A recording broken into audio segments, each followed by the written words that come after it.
विद्या मंदिर से मैंने पढ़ाई की, वहां पर बाबा साहब अम्बेडकर का नाम नहीं लिया जाता। क्यों नहीं लिया जाता था? आखिर इतनी नफरत उन्हें बाबा साहब डॉक्टर अम्बेडकर से क्यों है कि गणतंत्र दिवस पर उन्होंने संविधान बनाकर तैयार किया, संविधान लागू हुआ, उस दिन उनका नाम भी नहीं लेते? आखिर इतनी असमानता, इतनी नफरत क्यों है? बाबा साहब को जानते सब हैं, लेकिन बाबा साहब का जो इतिहास है, बाबा साहब को लोगों तक नहीं पहुंचाना चाहते लोग।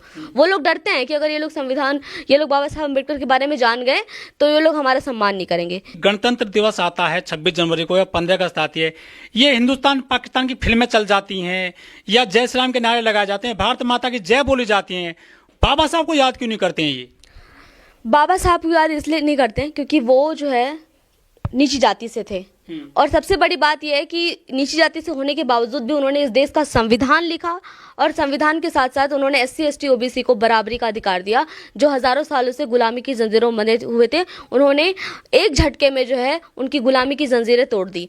इसलिए वो लोग बाबा साहब अम्बेडकर से नफरत करते हैं कि आखिर इन्होंने, जो पहले हमसे नीचे पैरों की जूती के बराबर थे, अगर हम घाट पे बैठे तो वो जमीन में बैठते थे, हमसे दूर बैठते थे, आज वो लोग हमसे हमारी बराबरी में चल रहे हैं, आज वो लोग गाड़ियों में चल रहे हैं, आज वो लोग जो है मुख्यमंत्री बनते हैं, राष्ट्रपति बनते हैं। इसलिए उनको नफरत होती है।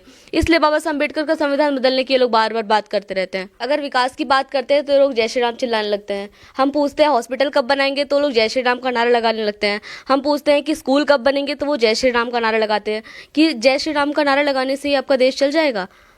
कुछ लोग कहते हैं कि रामलला आ गए हैं, प्राण प्रतिष्ठा की गई है जो राम की मूर्ति में, मंदिर में, इससे क्या सोचती हैं? काफी लोग विरोध भी कर रहे हैं कि प्राण प्रतिष्ठा नहीं हो सकती पत्थर में। बिल्कुल नहीं हो सकती, इसका कोई साइंटिफिक नहीं है, साइंटिफिक रीजन नहीं है। साइंटिफिकली बिल्कुल भी नहीं हो सकता प्राण प्रतिष्ठा किसी चीज में। लेकिन आस्था तो है लोगों की। आस्था से क्या होता है? ये सिर्फ एक ढोंग है। तो ये जो प्राण प्रतिष्ठा करते हैं, इससे क्या कुछ शक्ति आती है, लगता है प्रतिमाओं में या मूर्तियों में? मुझे तो ऐसा कुछ नहीं लगता। अगर किसी को लगता है तो वो साबित कर सकता है।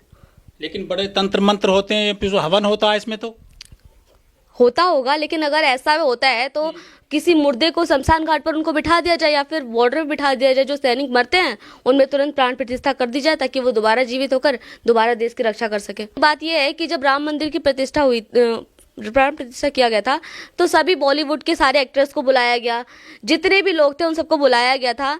जहां तक कि कंगना रनौत अभी आई थी और कुछ ऐसे लोग भी, जी सब लोग आए थे। और ऐसे लोगों को बुलाया गया था जो मटन खाते हैं, चिकन खाते हैं, शराब पीते हैं, ड्रग्स लेते हैं, ऐसे लोगों को बुलाया गया था। लेकिन हमारी राष्ट्रपति द्रौपदी मुर्मू को नहीं बुलाया गया था।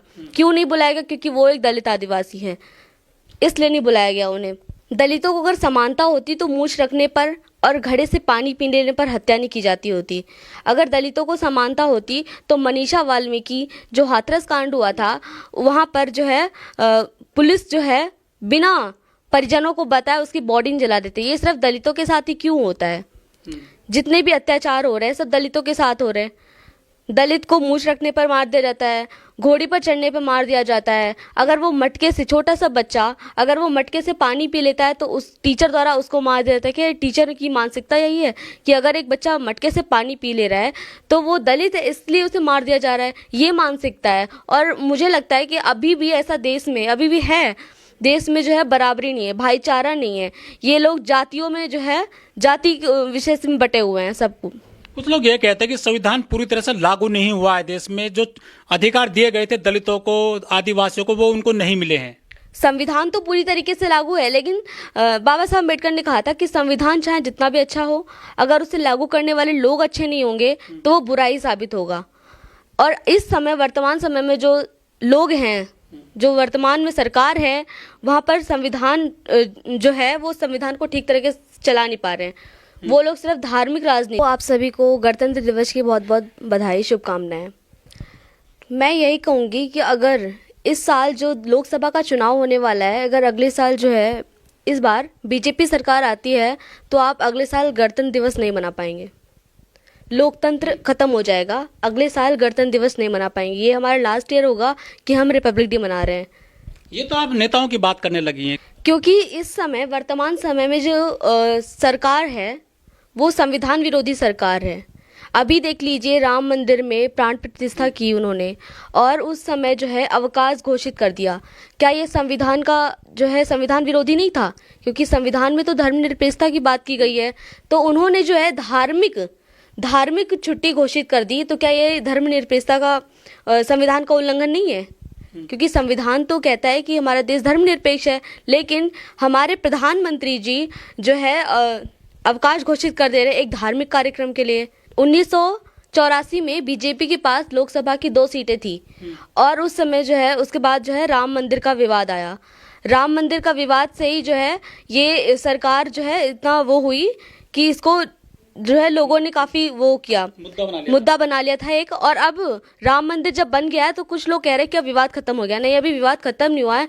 अब ये लोग दूसरा विवाद शुरू करेंगे। अब ये विवाद शुरू करेंगे कि मथुरा काशी बाकी है। अब ये लोग कृष्ण का मंदिर बनाने की बात कर रहे हैं। ये विवाद भी लाना है क्योंकि इन्हें जो है लोकसभा 2024 का चुनाव भी जीतना है, इसलिए ये लोग इस मुद्दे को जो है विवाद बना रहे हैं। धर्म की राजनीति कर रही है भाजपा या अन्य पार्टियां, तो दिक्कत क्या है? धर्म भी तो आदमी के लिए जरूरी है। हमारा संविधान कहता है कि जो है सारे धर्म इक्वल हैं और सभी धर्म को जो है सम्मान करना चाहिए। हम सभी धर्मों का सम्मान करते हैं, लेकिन जो इस समय वर्तमान में जो सरकार है वो सिर्फ एक धर्म पे लेकर चल रही है और उसी को कुछ ज़्यादा ही मतलब सपोर्ट कर रही है।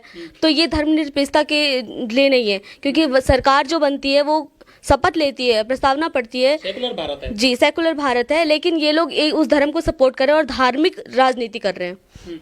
अच्छा, जो धार्मिक राजनीति चल रही है हमारे देश में, क्या विकास के मुद्दे गायब हो गए हैं? बिल्कुल गायब हो गए। महिलाएं कितनी विकास कर गई हैं 75 साल के दौरान? महिलाएं कहाँ विकास कर रही हैं? महिलाओं को जो है प्रताड़ित किया जा रहा है हर जगह। मणिपुर में जिस तरह से महिलाओं के साथ हुआ और उसके बाद बिल्किस बानो जैसे केस आते हैं, और ऊपर से हमारी जो महिला बाल विकास मंत्री हैं स्मृति ईरानी, वो ऐसा बयान महिलाओं के प्रति ऐसे बयान देती हैं, और जब वो मणिपुर जैसा कांड होता है तो वो उस विषय पर कुछ बोलती भी नहीं है और ना वो नए नियम ला रही हैं महिलाओं के लिए। तो कैसा विकास हो रहा है महिलाओं के लिए? हाँ, संविधान ने जो है महिलाओं को इतनी बराबरी दी है कि जिस दौर में मनुस्मृति लागू थी उस दौर में महिलाएं स्कूल नहीं जा पाती थी। आज संविधान है तो वो स्कूल जा रही हैं। महिलाएं उस समय जो है उनकी जो विवाह होता था वो 8-9 साल की उम्र में कर दिया जाता था, लेकिन आज संविधान है तो जो है एक निश्चित उम्र में उनकी शादी की जाती है। लेकिन सरकार नारा देती है बेटी बचाओ बेटी पढ़ाओ, बेटियों को आगे बढ़ाओ। वो सरकार सिर्फ राजनीति के लिए ऐसा बयान देती है, बाकी सरकार जो है सिर्फ और सिर्फ धार्मिक राजनीति कर रही है। उसका महिलाओं से कोई लेना देना नहीं। अभी महिला आरक्षण आया था तो इन्होंने जो है SC ST OBC की महिलाओं को आरक्षण नहीं दिया था। बाद में भले ही SC ST को आरक्षण दिया, लेकिन OBC को आरक्षण नहीं दिया। लेकिन जो OBC की महिलाएं हैं, ऐसा कहा जाता है कि वो अपने अधिकारों को लेकर ज्यादा जागरूक नहीं है। इसमें कितनी सच्चाई है? हाँ, ये बात सच है, लेकिन बहुत सी महिलाएं विरोध करती हैं, लेकिन उनकी आवाज को दबा दिया जाता है। लेकिन अब तो महिला राष्ट्रपति भी है, आदिवासी महिला राष्ट्रपति तो है, लेकिन देखिए हाँ, नई संसद में भी उन्हें नहीं बुलाया गया था, और उसके बाद अभी राम मंदिर का हुआ जो उसमें भी उन्हें नहीं बुलाया गया। तो ये जो है एक राष्ट्रपति जो है ये सिर्फ प्रधानमंत्री या फिर बीजेपी सरकार में कठपुतली है कि हाँ एक आदिवासी हमने बना दिया है, आदिवासी जो है राष्ट्रपति बन गई है। वो उनके इशारे पे काम करनी है, जैसा वो कहेंगे वैसा वो काम करेंगे। सिर्फ कहने के लिए उन्होंने जो है दलित आदिवासी राष्ट्रपति बना दिए गए। पहले भी राष्ट्रपति दलित थे, तो क्या उन्हें मंदिर में घुसने की आज़ादी थी? वो लोग बाहर से पूजा करते थे। दलित महिलाएं लाखों मतलब हजारों सालों से प्रताड़ित हैं। उनको जो है पुरुष की बराबरी का अधिकार नहीं मिला, इक्वलिटी का राइट्स उनके पास नहीं था। वो लोग जो है पुरुषों की जो है जूती के समान रहती थी। उन्हें घर में भी जो है बिल्कुल भी समानता नहीं थी। मतलब जो दलित महिलाएं पहले अपने परिवार से लड़ेंगी फिर समाज से लड़ेंगी। बिल्कुल, सबसे पहले उन्हें खुद से लड़ना पड़ता है, फिर परिवार से लड़ना पड़ता है, उसके बाद समाज से वो लड़ती हैं। और कुछ महिलाएं जो है काफ़ी हिम्मत दिखाकर वो लोग जो है विरोध भी करती हैं, लेकिन उनकी आवाज़ को फिर भी दबा दिया जाता है। नहीं, अब दलित महिलाएं जो है सामने आ रही हैं और विशेष रूप से जो है महिलाएं तैयार हो रही हैं और वो सरकार का विरोध भी करती हैं। और हमें ऐसा लगता है कि कुछ सालों में ही जो है महिलाएं समझेंगी इस बात को और वो आगे आएंगी अपने हक और अधिकारों के लिए।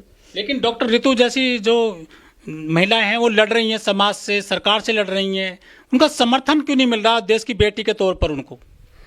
जी, समर्थन सब लोग कर रहे हैं, समर्थन उन्हें करते हैं और वो जो है लड़ भी रही हैं। हम उनका पूरा समर्थन करते हैं, क्योंकि जो है एक सिर्फ अम्बेडकराइट होने पर और बाबा साहब अम्बेडकर के विचारों को लोगों तक पहुंचाने के लिए ऐसा लोगों के साथ हो जाता है कि उन्हें नौकरी से निकाल देते हैं, उनका प्रमोशन नहीं करते हैं, उनको जो है उनके साथ बदतमीजी की जाती है। ऐसे कई लोग हैं, कई मामले होते हैं, लेकिन डॉक्टर रितु सिंह जो है पूरी तरीके से अपने न्याय के लिए जो है लड़ रही हैं, संघर्ष कर रही हैं और हम उनके साथ हैं।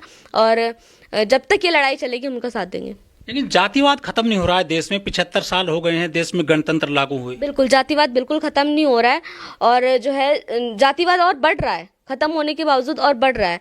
लोगों को कहते हैं ना कि ये हिंदू बन जाओ, हिंदू बन जाओ। अगर हम हिंदू बन जाएंगे तो हमें कौन सी जाति में रखेंगे?